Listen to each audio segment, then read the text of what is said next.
Hello and welcome to another edition of the Sporting Kansas City Show on your home for SKC Soccer Sports Radio 810 WHB. I'm Nate Bukaty, joined as always by the one and only Carter Augustine. I'm pointing this way because that's how it looks on my screen. I don't know how it looks at like your you're house. Pointing at me, so that's He's probably over there somewhere around here is Carter in front of the scarves. What's up, Carter? How are you, man? What's up?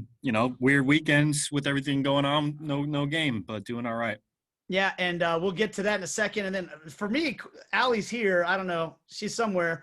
Aly Trost is there. How are you doing, Aly? I'm doing well. How are you, Nate? Doing just fine. And we'll start with what Carter just mentioned about no game this past weekend, but I do want to lay out the menu for you. We're going to do a long-form interview with Peter Vermes. And whenever Peter comes on the show, we like to talk more big picture stuff. You know, he does his news conferences every week where he talks about the last game, the upcoming game, who's injured, who's not. We're going to get into more big picture things about the direction of the club, the direction of American soccer, the young players in the sport these days, how they're managing COVID, all those things. And I think you're going to really, as you guys know, if you listen to Peter Vermes talk, these are the kind of conversations that you'll take 5 or 6 things away from and say, okay, that was really interesting. I'm going to write that down. So make sure you stay tuned for that. Peter Vermes is coming up. That's going to be the bulk of our show today.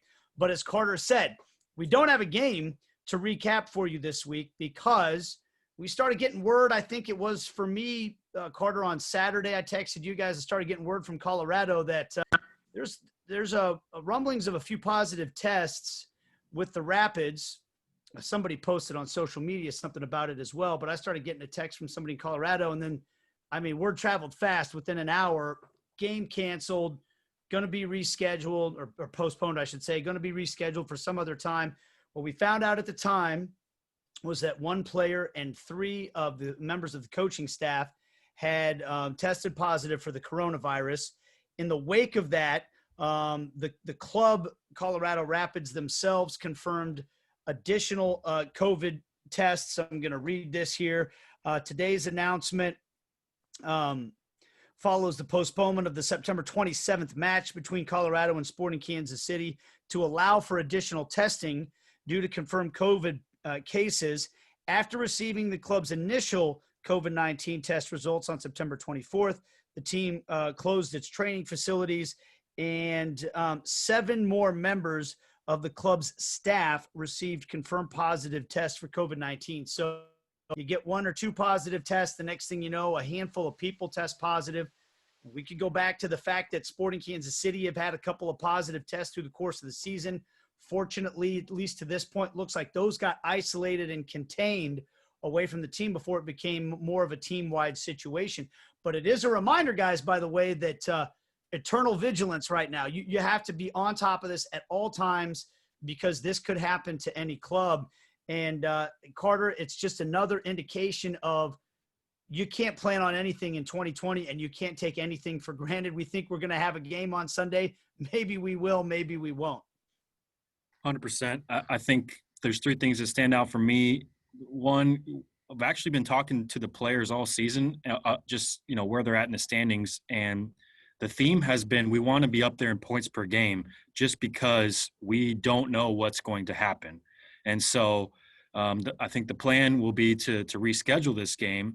But for Colorado, if this snowballs and they can't play this weekend, and then, what happens to their tests for the next week, this could have big repercussions for them. So I'll be curious to see, in the MLS rules for this year, I think it's the language is up to 23 games will be played. A maximum of 23 games will be played. So that we've seen kind of the first real big wrinkle in that sense. The other thing that stands out to me is, what are they going to do? Gadi Kinda and Kellen Acosta were suspended for this game. So how does that work moving forward? I'm really curious to see what they do with that in terms of the rules and regulations. And then Nate referenced it. MLS COVID Cup, the famous Twitter account came back to drop these rumors, and the account's gone now. Did Garber get to them or what? I'm curious what happened. Oh, we got a scandal on our hands, guys. I don't know, but that's pretty interesting. I'm curious who was behind that. I wonder if it was one of those, like they had a mole within MLS that was, getting all this information on the staff-wide emails, and it's like clearly printed, do not share this information, and just boop, boop, boop, boop, send it out in a tweet. But no, I think a lot of people think it's a player. It's a disgruntled player out there, but we might not ever know. I'm kidding. It's not me. I did not know that information, so there's no way I could have tweeted it. But, it is interesting. And Nate, I think you bring up a great point. You can't get lax about everything going on. And, just because you make it X amount of games, you have this great streak of no positive tests, it's still very much a present threat to individual clubs all across Major League Soccer. And I think, if anything, a big credit to Kansas City. They did have a positive test a couple of weeks back and were able to avoid any sort of outbreak within their, whether it was their roster, within, the essential staff and personnel who are in and around everyone on, a daily basis. So I think, to Kansas City's credit, that just goes to show how good of a job they did. And that's not to say that Colorado hadn't been doing a good job. I think that the nature of this virus is very, kind of inconsistent. It's, you don't know exactly what's going to happen once it strikes, but it is crazy. But sad day losing the MLS COVID Cup Twitter account. It was a nice little entertaining 2020 thing that was happening this year. Or if Carter's just going to miss the rants that I would text him about the Twitter handle, but that's for a different story. But yes, pour one out for that Twitter account. We'll see if another one rises in its place. But guys, the thing we had this weekend, since we didn't get to watch Sporting Kansas City play, is sit back and watch everybody else. And, Peter Vermes has been telling us, hey, we're not happy with the way we're playing right now. But by the way, look across the league and see who is, because it's a very select few. And I don't know if any scoreline typifies that more for me than San Jose beating LAFC 2-1 over the weekend. San Jose have looked like the biggest disaster that I ever, and I mean ever, remember seeing. You see teams get blown out in games in MLB. We've seen Sporting Kansas City get blown out in a game here or there. It was happening every single game. And it just looked like LAFC was starting to kind of get things back together, I thought. And then they lose to San Jose. And I guess to tie it back in, guys, Sporting Kansas City doesn't even play this weekend. They've won 2 games since coming out of the bubble. Yet you look at it, and they're still in 3rd place. It's just, I don't know how to make sense of it, Carter. I don't know what your takeaway is, if anything stood out to you over the weekend in terms of these results. Yeah, I mean, you hit the nail on the head. It's as disappointed maybe as Sporting has been in the points they've dropped. Everyone's dropping points, it seems like. I think you look at the West, and really Seattle's the only one that really has gotten a chance to stand out. Their goal difference, I think, is far and above anyone. But everyone else, and they're only 4 points ahead of Sporting. So it's. No one can break away right now, especially in the Western Conference, Aly. It's so tight. I was just going to say, Carter, especially when you look at the opponents that Sporting Kansas City's played specifically, and within the Western Conference too. I mean, just so many results all over the board. I mean, Houston had been dominant during the time that Sporting played them kind of back to back early on in the month of September and I believe late August as well. But now they've been pretty inconsistent in their last 4. I don't think they have a win in their last 4 or 5 games. So you can't really look at any of these score lines and let it indicate how a certain match might go, or, a team's recent form doesn't really say much about how they'll perform come, their next game or in a week or so. And a lot of that, as Peter Vermes has talked about, at length this season, and as he'll kind of bring up later on in our interview, is that injuries, lack of or too much roster rotation, so many things are in play here, and there's really no right way to do it. Everyone in the COVID era talks about, not having a blueprint, whether that's in sports or whatever company you work for. Everyone's kind of figuring things out as they go, and I think coaches and athletes have a unique challenge right now of figuring out, one, as an athlete, how do you adjust and stay consistent and successful when your entire routine has been, for the most part, thrown off? And as a team and a coaching staff, how do you help coach consistency, which I think is what everyone is kind of gunning for right now, because that's really all you can go for during a time where you just don't know what's going to happen or how your week can change within 10 minutes. Yeah, for me, I think that it looks like a lot of teams are looking at, hey, even more than normal years, if we can get into the playoffs and kind of like be ramping up right at the right time, like this year, it seems if you get in, anything can happen. Yeah, I totally agree. Well, especially when you consider that home field advantage isn't going to be what it's been in most years. So I think that's totally right. Well, for Sporting Kansas City, it means that the rest of the year, if the games happen as scheduled, it's going to be a Wednesday game every single week until the season's over, which for those of us that don't have to go out there and run around on the field for 90 minutes, it's going to be a whole lot of fun. I mean, I'm going to be excited about having games all the time. It's going to be interesting to see how much that is wear and tear on the players. The bench is obviously going to be taxed. We'll talk about that here in a little bit as well. We're going to break right now, though, because we want to have enough time to really get into some things like this with Peter Vermes. That's right on the other side. We're off and running on the Sporting Kansas City show. And we continue with the Sporting Kansas City show on your home for SKC Soccer, Sports Radio 810 WHB, wherever you get your podcasts, wherever you stream your video content. We appreciate you joining us as always.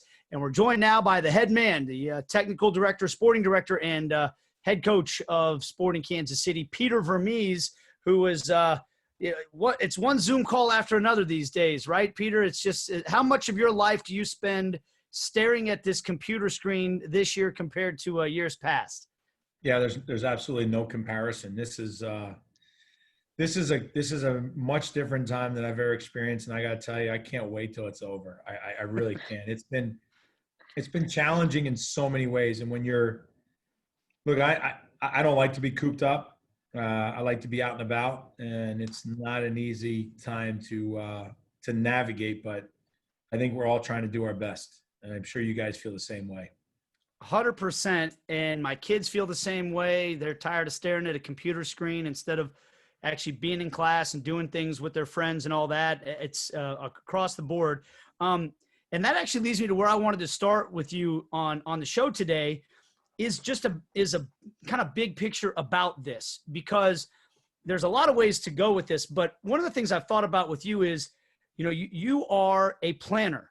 You are a person I've been in your office. I've seen you've got everything planned out day by day, hour by hour. You like to be prepared for everything that's coming down the pike. And there are other people in the world that kind of float like jellyfish and they kind of go with the wind. I would have to think that this is even tougher for a planner, what's going on in today's world, because every time you plan something, you put it in the shredder and throw it out the window, just like this last game you were supposed to have this weekend. Am I right about that? Is this more challenging, you think, for a person that is wired the way that you are? Yeah, you're spot on. And I think it's hard for athletes as well, because I think athletes being goal-oriented, right? Again, and then there's a plan, like a routine, a bunch of habits that you do every day. And now they get interrupted consistently. I mean, that's the one consistent thing that is happening now, is that everything is inconsistent, right? So you just have to plan for, all the changes. And for me, extremely difficult, but it's probably made me a lot better in a lot of respects. I think I've had to get out of my comfort zones in a lot of ways. I'm not going to say that when this is all over that I'm going to be okay with everything going back to just being willy-nilly. No chance. I mean, I will want to have my organization and when things planned out and all that stuff, but we've had to adapt and adjust. We've had to do it with the players on the team, the injuries and all those different things. And I think what's interesting is that when you look at all the teams across MLS, everybody's dealing with that, and you can see it in results. Mm-hmm. They're just up and down and all around. And I think that's one of the reasons why you see that inconsistency in results as well in the league.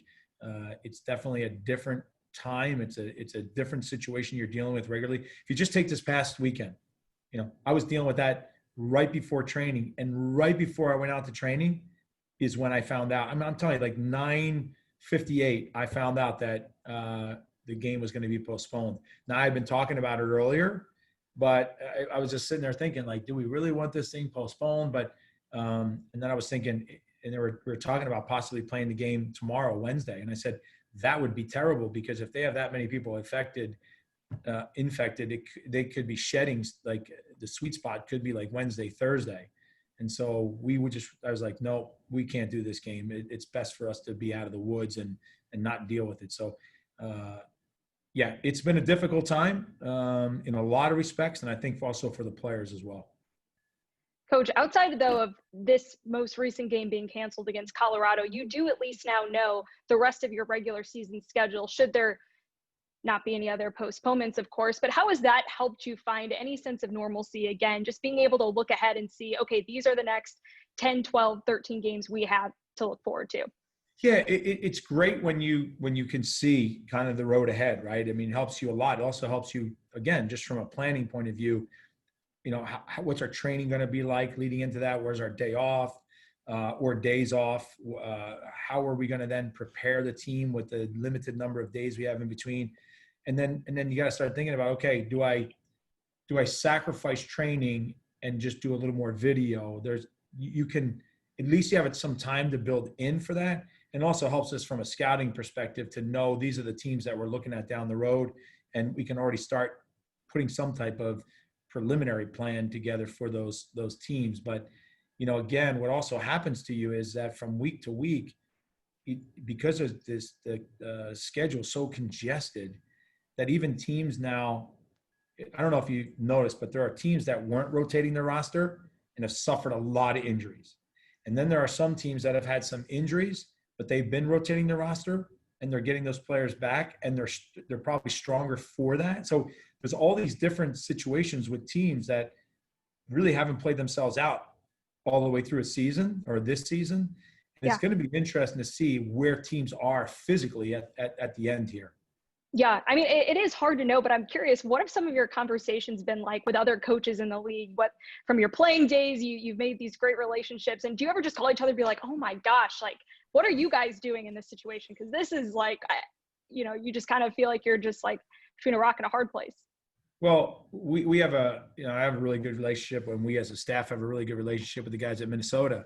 And so we always get together after each game. We play each other, win, lose, or draw. It doesn't matter. And so, each one of these games we've gotten together, we played each other, and we laugh because we're thinking when this new schedule is going to come out, the final schedule, we're like, so what are we going to play each other 4 more times, right? We're kind of laughing about it. And we're also talking about like just the, 1 week you've played, whatever, 3 games. And then the next week you have, so much time in between, and how the preparation is, the travel in like the same day and the travel out the same day, something none of us experienced before. So we've shared some of those kind of tips. Hey, this worked for us. Why don't you do this? Why don't you try that?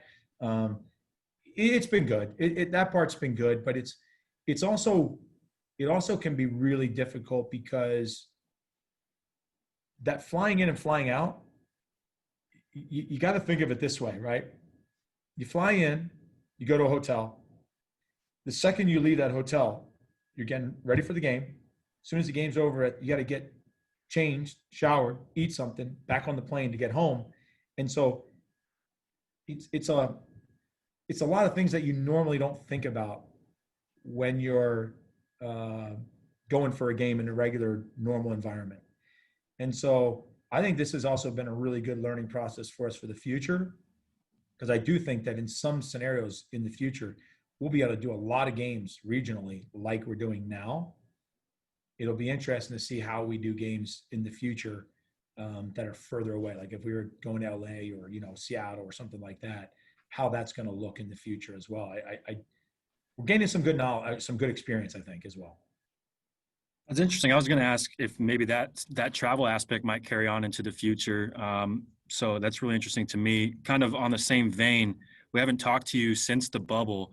Or is there anything you guys learned from the bubble that you'll take forward? And I heard some rumors about maybe this being a preseason setup in the future. Is that something you'd like to see, or is something that maybe the league's talking about? I know that's been bantered around. I don't know where that started. Nobody's ever said that to me from the league. I personally would say I'd hope not, because I think when you are preparing in preseason, you are also trying to bond your team together, and you're trying to do that without influence of other teams around. And so I don't want to be around the other teams in preseason, only when we want to play scrimmage games. And we all do a pretty good job of that now. So I would prefer not to be in that position. What I'd say, I think the biggest thing is that for the majority, the guys have actually been really good about how they have conducted themselves in market. I think it's unrealistic, and I've said this from the beginning. I think it's unrealistic to think that guys aren't going to go to a restaurant, right? Like, of course, you could. At some point, you can't just stay home every single day, right? You're going to go out somewhere, but you can also be a little bit more meticulous about where you go, right, and what they do there. How maybe you sit outside, and now the weather's getting cooler. Is there real social distancing in a restaurant? But you don't go to a bar. You can't go to a bar. You just can't do stuff like that. And there's things that you can and you really can't do. And so I think our guys have actually been pretty good at that. And I also think that I got to commend them, because it's not easy just being basically cooped up. You basically leave your house, you go to the training facility, and you go home, and maybe you go to the grocery store.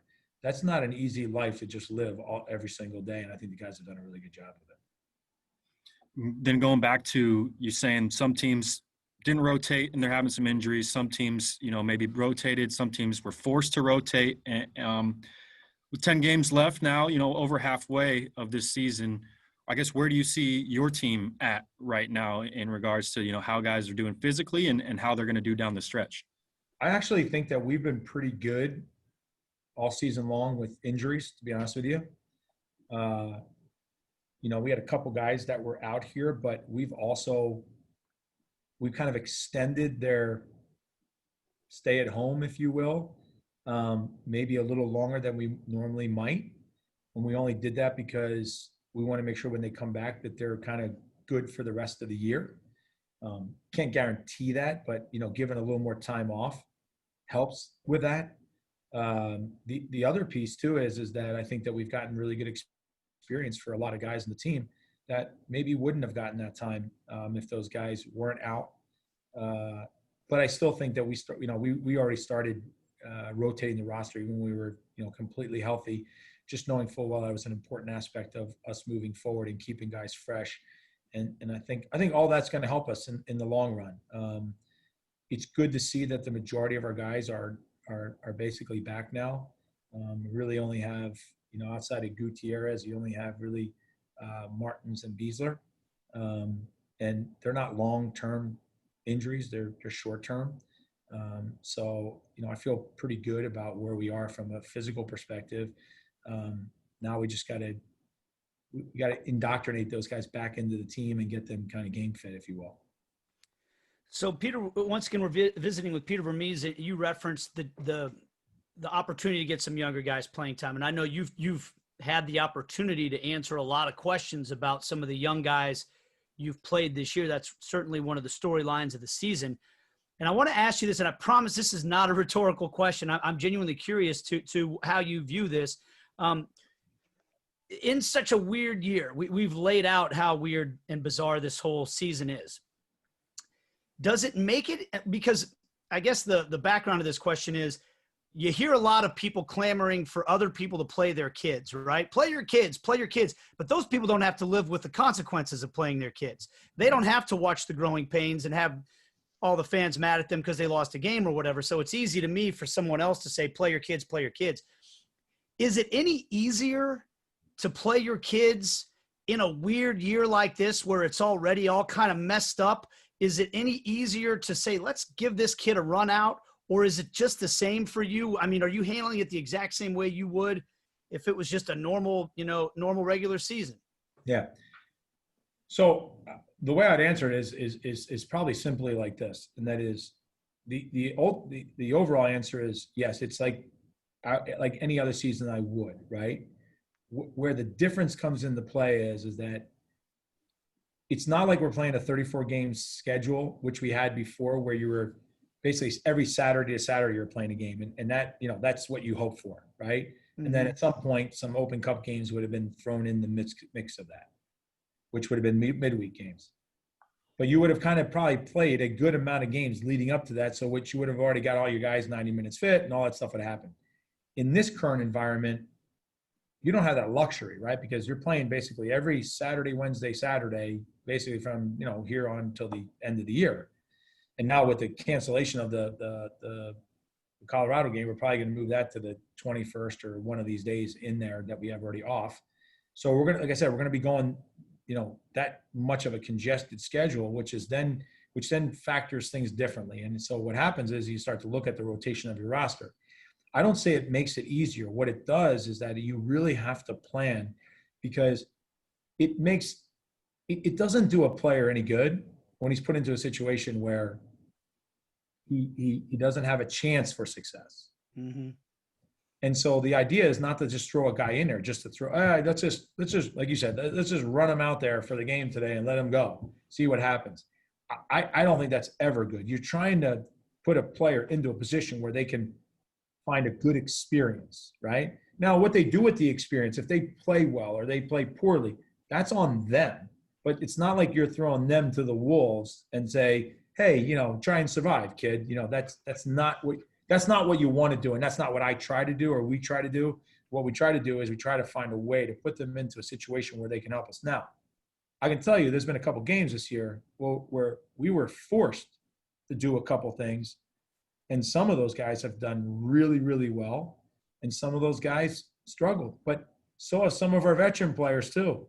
So, you can't look at it and say, well, the veteran guy just made a mistake. But when the young kid says, well, he's a young kid, that's why he made the mistake. It's not always that way, right? I mean, and that's why I think these experiences are really good, because these guys have had to take on real situations, right? It's not, we always talk about that ceremonial, you're winning 3-0 and it's the last 5 minutes of the game, you throw the guy in. Yeah, of course, those are minutes. But what about when you throw them in and it's 0-0 and start the game and the kid's got to find a way how to not only survive the game, but help you get a result? That's a big difference. So the follow-up I have to that is I've also seen and heard some of those people that have clamored for playing your kids saying, well, this kid's getting an opportunity, and 5 years ago in the league, he never would have gotten that chance. Or some of the young kids that are not just playing on the biggest clubs in Europe, but Christian Pulisic's wearing the number 10 if he's healthy for one of the biggest clubs in Europe. And Weston McKennie's starting in a vital role. I'm feeling like, 5 years ago they wouldn't have gotten that chance because they weren't ready 5 years ago. But you guys have invested in this academy system and everything. Are we finally seeing all of the fruit of the labor you guys have done for the past however many years in the academy system? Yeah, you're hitting it right on the head. I mean, 5 years ago we didn't have Busio. We didn't have Jalen Lindsay 5 years ago. We just did. They weren't old enough. They weren't ready to do this.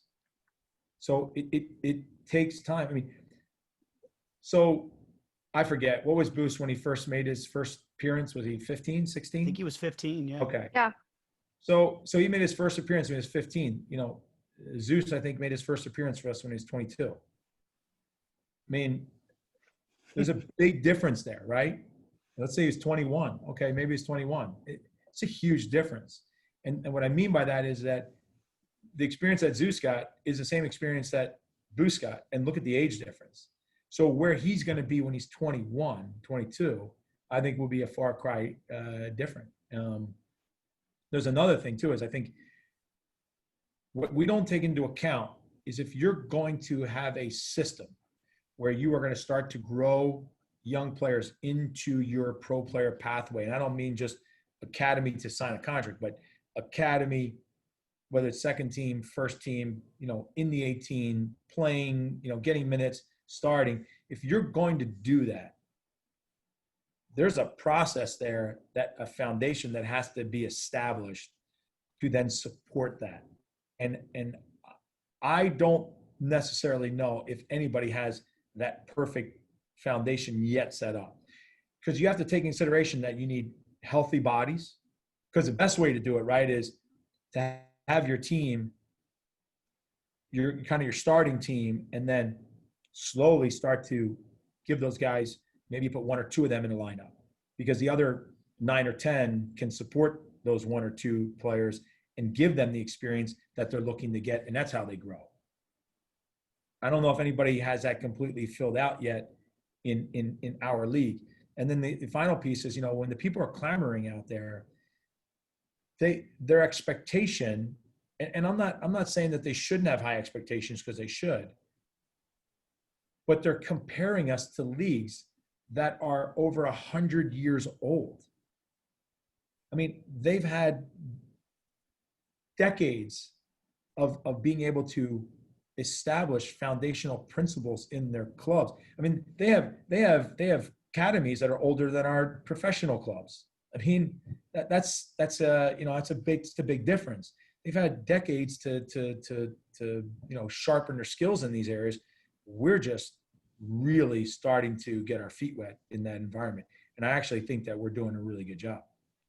Peter, I was just going to say, it seems like there has been a huge push forward in that regard. And when you do look at, the global transfer market, you've talked about MLS 3.0 and how investing in talent is crucial for the growth of the league. And another part of that is being able to sell talent and be able to, grow your individual club and the league as a whole in that way as well. So when you look at, players who like the young U.S. stars, like Nate's talked about, some of those guys, Christian Pulisic, Gio Reyna, others included in that, Alphonso Davies, although he's not, he's a Vancouver product, but still, when you look at the success those players are finding and then being able to replicate some of that success in the pathway to the pros and these academy systems, do you see this being part of MLS 3.0, or do you see this a 4.0 or 5.0 project to really get the true, I guess, impact in the investment out of it? No, I think that when you look at the pro player pathways that have been set up by all the different clubs in the league, that there is this, for a lack of a better analogy, it's kind of like a salesman, right? They're constantly stuffing the pipe, right? They're stuffing the pipe. They're out making calls. They're meeting with people, and they're trying to sell their product, and they're not getting a lot of bites. But the more people you hit, right, and the more, again, on our side, you stuff the pipe stuff, eventually stuff starts coming out on the back end. You don't see it early, but you start to see it. And I think what you're starting to see is that the investments that have been made are starting to come to fruition, only because I've said this many times. I'm saying this on generally speaking. I know there's probably some clubs that have done this for a longer period of time and have had more concentration towards it. But generally speaking, in our league, the biggest investments in the academy, the pro player pathway, have probably been in the last 5 to 7 years. And, it's not all of a sudden you're just going to start, it's like there's a machine in the back and you turn on the machine and a bunch of players just start spitting out. It doesn't work that way. It's this process. And the process also is for the club to understand that there's a way to indoctrinate a player, but it's always going to be on a case-by-case basis. I always tell the story about Boost. When we signed Boost, we were taking him to our first preseason training, and we had already established a plan for him for that year. And by the time preseason was over with, I had to tear up the plan because he overachieved it already. He was beyond it. And so we had to go back and write a new plan. And that's great. I mean, that's what you want to have happen, right? You don't want to put the plan in a safe keeping place because he can't achieve it and you got to now water it down. We had to tear it up because he already surpassed it. And so that's what you're constantly learning with your players. And I don't think that'll ever be over with.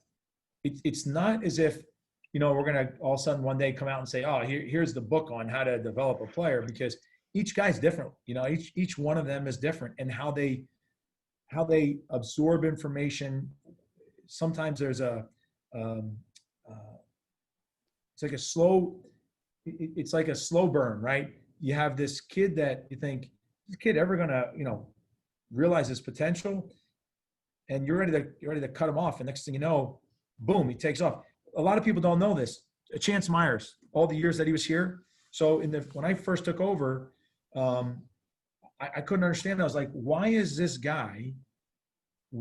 he struggling with, after 20 minutes, the guy was dead. I mean, he was dead in trainings, in practices, and in little scrimmage games we would play. And so we were getting ready to trade him, get rid of him, write him off. And I remember I said, we need to send him over to our doctors and just have them check him out because there's something that's got to be physically not right with him. So they did, and he was only getting like 40% oxygen through his one side of his nose, and that he had a little bit of like exercise-induced asthma. They treated him for 3 weeks. Next thing you know, the guy's playing here for I don't know how many years straight, and he's an absolute animal on the right side. He can run box to box all day long, and people wonder like, how can this guy run that much? And so, there's got to be a level of patience with development as well. So I think you're starting to see it because of the investments that have been made, but I also think that what you're seeing is that you're going to start seeing the Reynas, the McKinneys, the Pulisic's. They're going to be here in this league, playing here, and then eventually maybe moving on or staying in the league. But that's what we're all striving to build.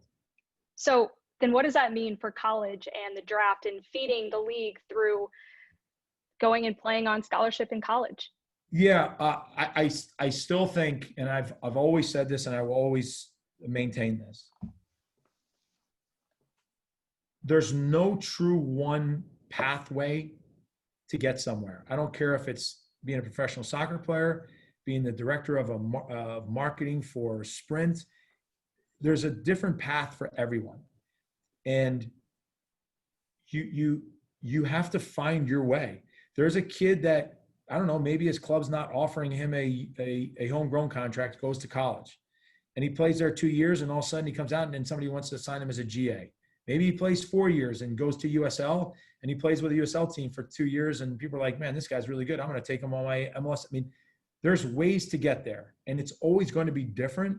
And it's first, again, someone said this to me years and years and years ago. They asked me a question when I was still a player, and they said, what do you think one of the biggest areas that we need to be stronger in the United States? And I said, scouting. Our scouting isn't good enough because there's a lot of players missed. And the person I was talking to said, I disagree with you. And I said, okay, why? And he said, because the players that eventually make it to the national team, they are the players that have gone through all the toughest situations, and they fought through everything to get there. And that means when they get there, they're prepared to be able to withstand the pressure of what it's like to play on the national team. Started thinking about it, and I was like, you know what? That's a pretty damn good answer, because you have to be able to go through the adversity, because when you get there, once you get there, it's not like, oh, good, I signed my contract, everything's done. Look at Messi, best player, as far as I'm concerned, best player in the world. He's got adversity right now in his career, probably for the first time ever, where the thing at the club is not what he's been used to. And so he doesn't want to be there, but he has to be there. And he's going to have to figure out a way how to still play at a really high level, because he's a professional. He wants to be the best player in the world. And he also has a respect for the club that, in a lot of respects, did give him everything, but doesn't want to be there anymore. And so he has to respect the situation, but now he has to decide, does he want to come and play every day? Does he want to come and train every day? Does he want to give his best? Like, what does he want to do? You got to be able to do that as an individual. The club can't help you do that. Like, your mom and dad can't help you do that, right? Your girlfriend or your wife or whatever, they can't help you do that. You have to figure that out. And so I think there's a lot of kids that are going to be coming through the system. And I've said this all along. We've been every team's been stuffing the pipe for some time. And I think you're going to start to see more and more kids coming out on the back end, and they're going to be American players. And we need those kids to start coming through the system, because we need a much bigger pool of players than we currently have today from an American base. Well, the Academy episode 2 from Bleacher Report comes out this week. Is that a difficult decision for you when something like that is put on your plate, to be such a behind-the-scenes look at certain aspects of the club? I mean, it can be. It can be sometimes, because, all sports are the same way, right? It's like, if the Chiefs now are doing something, all the other football teams are trying to watch what they're doing and trying to emulate what they do, right? And then the Chiefs are trying to be confidential and private about it because they don't want anybody to see what they're doing, right? But as we all know, information gets out, and it's just kind of the way it is. And it's, there was years ago, I won't say anything about it, but there was years ago, there's a team that constantly were, basically doing the same exact things that we were doing years ago. And, it was easy because they would watch our games, and then they would try to emulate those things that we did. And I think that's a form of flattery. I also think that there's another piece, and that is that it's good for our club to be recognized, I think, for some of the things that we are doing, because we've worked hard to do those things. And I also think it's also good from a publicity perspective for other prospective kids around the country to see that, hey, we put a lot of emphasis on our pro player pathway, and it's a place that we think is the lifeblood and the longevity of the competitiveness and the success of this club moving forward. Yeah, for anyone out there listening, I would recommend watching the Academy. Episode 1's already out, and episode 2, like I said, drops this week. Switching gears a little bit, Peter, I'm curious about the international game. It's starting to come back now after a big hiatus. What types of, I mean, there's usually kind of the clash between club and country in terms of players. What types of challenges do you foresee with such a congested schedule here from the next couple of years? Well, I think first and foremost, the decision that FIFA has made in regards to, not having to release players for friendly matches is the right decision. World Cup qualifiers, events like that, we have to, and I understand that, and I respect that, and we would do that anytime. And I think the reason being is because you can't put these guys in the kind of jeopardy that you are, because when they come back, they have to go into quarantine. I mean, everything changes, and it doubles and triples the amount of time that they actually would have been gone in a normal situation. So from that point of view, I think there's been a lot of good decisions made. I also think that I give the majority of the federations a lot of credit, because they've been very, very respectful of that situation, and they understand that, and that's been tremendous. In regards to all these competitions, FIFA is going to have to be really, I think they're going to have to go outside themselves a little bit here, because there's such a pragmatic and traditional organization, and they never want to change anything. And now they have no choice. They have to change things. They have to come up with really adaptive ideas that are going to possibly change the face of how international competitions are played. And I think all of that could be really good for the sport. So I'm interested in watching to see how some of these things are going to unfold going forward. Because I do think that FIFA has been stagnant for a long period of time, and needs some newness and freshness to just its overall way of doing business, and especially in the competitions. Well, it could be another case of necessity becoming the mother of invention, forcing people to evolve. And I can't imagine trying to navigate the global aspect of it right now with everything that's going on. Peter, we could keep going, but I know your time is precious. So I would like to finish with this question for you, because I will have one more after you, Nate. All right. Aly's going to get to finish after me.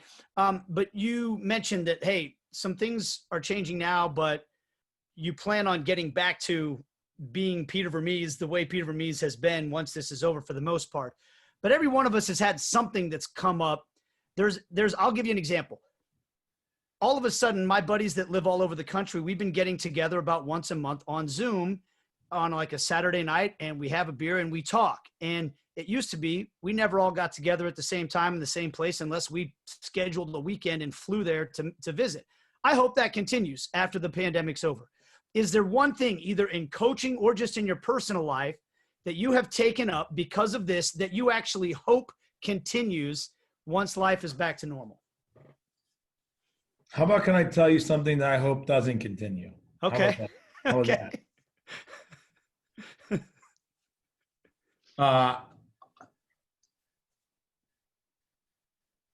I think that, there's, I don't know. Maybe I shouldn't even share this. Let me change it. Let me change it. Something that continues. Well, I would say this. I think that people have learned to be a lot more respectful of others and hygiene. And I do think that is a good thing. I really do. I think that's a good thing. Couldn't agree more. Yeah, I would say that's a really good thing, and hopefully that piece will continue. I won't be a fan of wearing masks, every single person wearing a mask, but I would like to think that if you had a cold and you were going on a plane, that you wore a mask. 100%. That would be a smart thing to do going in the future. Okay, Peter, my last question. All the sports are back: basketball, football, soccer. What team are you clearing your schedule for? You put on the t-shirt, you're on the couch, do not disturb for the next X hours. Do you have that team, or when you're not working, who are you watching and who are you rooting for? So I never put on anybody's shirt, so that doesn't happen. any team's logo. I didn't mean another person's shirt. I still We're don't do that. Hygiene, sorry, but yeah. I definitely will watch the Chiefs for sure. I've always said it before. I'm a fan of Andy Reid's. I remember when he was at the Eagles, and that's where I'm from, across the bridge there. I think that his consistency is excellent. His preparation is fantastic. You can see teams are always organized. So it's a team that for sure that I will watch play. Just always interests me. And then look, I pull for Tom Brady. I think that the guy is, he's a special athlete. And it's interesting sometimes, like, you see these provocative little questions that they'll have on, say, ESPN or something. They'll say, like, is Rodgers, better than Tom Brady? And I laugh when I hear it. Like, no disrespect to Rodgers, it's just the guy's won 6 Super Bowls. I mean, how do you even think to have a question like that, right? I think it's an easy answer of where the guy sits in the world of football. So I don't know, just like watching guys like that, because I'm always impressed by people who are very successful at what they do, and he's not by chance, right? It's an approach that he has and everything that he does that is centered around him being the best, and that's why he's the best at the end of the day. And it's pretty impressive, and there's a lot to be learned from people like that. Tell Patrick Mahomes wins 6 more, and he's going to have 7. Well, that'll be awesome. I mean, honestly, but see, I think that's what's awesome about sports. Right. Because, people will always say, like, nobody's ever going to win 7 Super Bowls. No chance. Somebody's going to do that. Somebody's going to do it. Right. You can't, in sports, you just can't say it's not going to be done. Yeah. Somebody's going to do it, man, I'm telling you. Yeah. But hey, until you do it, you got to respect Brady, like you said, because he's done it. Everything else is potential. Peter, thank you so much for the time. We really appreciate it. And we'll talk to you again, hopefully really soon. Okay, guys. My pleasure. Always good talking to you. All right. That is Peter Vermes, and hygiene is one of the positivities. I agree with him 100%. If you're sick, wear a mask, even after the pandemic's over. I think we can all agree on that. We'll take a break. We'll wrap things up on the Sporting Kansas City show right after this.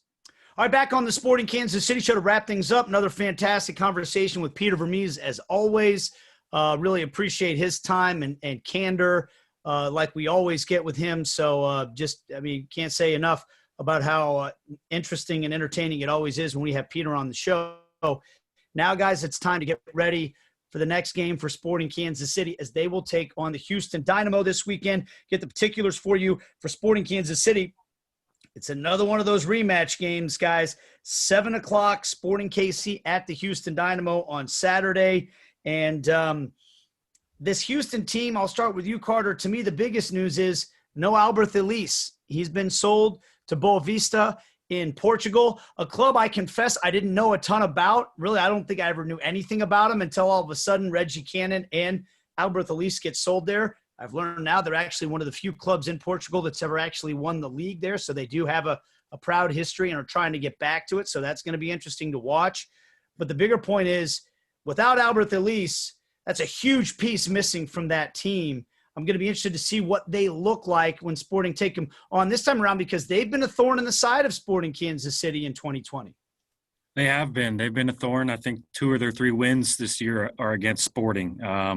And obviously that dominant 5-goal performance here a month or so ago. So they've been a thorn. we pretty much highlight Albert Ellis every time we've played them on the TV broadcast because that's the type of player he is. And so I think they've probably been preparing for this for some time because he's made his intentions pretty clear that he wants to go to Europe. So that now I think it's maybe finally Tab Ramos being able to be like, okay, we got what we got for Ellis, and now we're in the era that we expected to be in, which is post Albert Ellis. And yeah, it's going to be really fascinating to see how they move on. They're starting to get some contributions from young Ariel Lassiter. And so, will he continue his upward trajectory? Tab Ramos, making his imprint on the team this year. And they've been a tough side for Sporting to face so far. Yeah, Carter, it is definitely a big loss and something that will be playing to Sporting's favor in this game. But I mean, let's look at those two games alone where Sporting did fall in both matches to the Houston Dynamo. The scoring was pretty spread out. Albert Ellis was a huge part in that, but he wasn't the only one. Mauro Manotas, you bring up Lassiter, Darwin Quintero. There are so many players who have been able to find the back of the net. And I think the biggest thing is really not just looking at what Houston brings on the attack. I'm more interested to see with Sporting Kansas City, their defensive adjustments. We've seen so many different lineups, and I don't know about you guys in that Orlando game. It looked like they were playing outside of how they would typically play to try to catch them in some offsides traps. They just seem to be a bit disjointed in moments, and I'm curious to see how they respond now after some really tough results against a team that they've struggled against now in the last two games, haven't been able to pull out a win, and a big part of that has just been letting in easy goals or what Vermes called routine kind of goals. And I think that, as much scoring talent as Houston has, whether Albert Ellis is on the field or not, as we know, he will not be on the field, but Sporting's defense will have to hold up if they can continue scoring the way that they have, but kind of finding their rhythm and their form when they had that, no goals against or no shots on goal when they played Minnesota. That's, I think, what they should be fighting back to find. Well, and according to Peter Vermes, Matt Bezos dealing with a little bit of a knock now. So is Luis Martins. Those are a couple guys on the back line. Winston Reed looks to be back in fitness. Maybe he'll be ready to go. And Roger Espinoza, I think he could still bring a lot back to the table. We almost start to forget how much Roger means, even helping the defense when he's Roger. So hopefully that's going to be here in the near future as well. That's it for time today. We had a busy show. Thanks to Peter Vermes for joining us. Carter Augustine, Aly Trost. This is Nate Bukaty saying thanks for watching. Again, Saturday night, Sporting KC versus the Houston Dynamo. Make sure I get the details on the Academy. Episode 2 of the Academy, Wednesday at 1 o'clock. You can check that out on BleacherReport.com as well. And we'll see you next week on the Sporting Kansas City Show.